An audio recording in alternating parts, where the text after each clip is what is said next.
The 9th World Science Fiction Convention, also known as NOLACON I, was held one September 3, 1951 at the St. Charles Hotel in New Orleans, Louisiana, United States.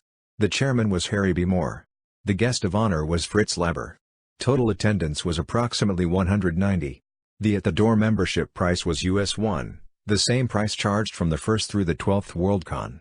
Other pros attending included Robert Bloch, Frederick Brown, Judith Merrill, E. E. Smith, L. Sprague de Camp, editor John W. Campbell and fantasy artist Hannah Spock, who did NOLACON's program book cover.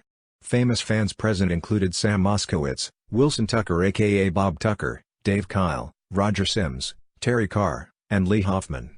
The latter, editor of the very popular fanzine Quandary, whom everyone assumed was male, turned out to be a young woman, a revelation which greatly startled even those who had corresponded with her. Notable events included world premiere screenings of The Day the Earth Stood Still and When Worlds Collide, plus a continuous two-day-long party in Room 770 at the St. Charles Hotel that became legendary following the convention not only for its duration but for its high quality. Mike Glier's long-running newszine File 770, named in commemoration of this party, has won the Hugo Award for Best Fanzine a number of times. Hugo Awards were not presented at this WorldCon as the awards were not proposed until the following year, 1952, with the first Hugos actually presented in 1953 at the 11th World Science Fiction Convention. However, in 2001 at the 59th World Science Fiction Convention held in Philadelphia, a set of retro Hugo Awards were presented to honor work that would have been Hugo eligible had the award existed in 1951.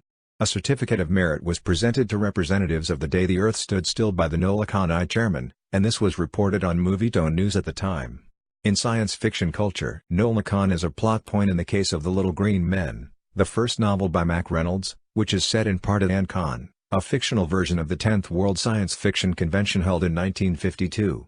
The real 10th WorldCon, held in Chicago, had no actual name like ANCON, being simply called, in its own publications, the 10th Annual World Science Fiction Convention and once as the 10th Annual Science Fiction Convention, likely a dropped word linotype operator's typo. Before and during the convention, its attendees often referred to it as Chicon 2, an unofficial nickname that stuck to this Chicago WorldCon in the decades that followed.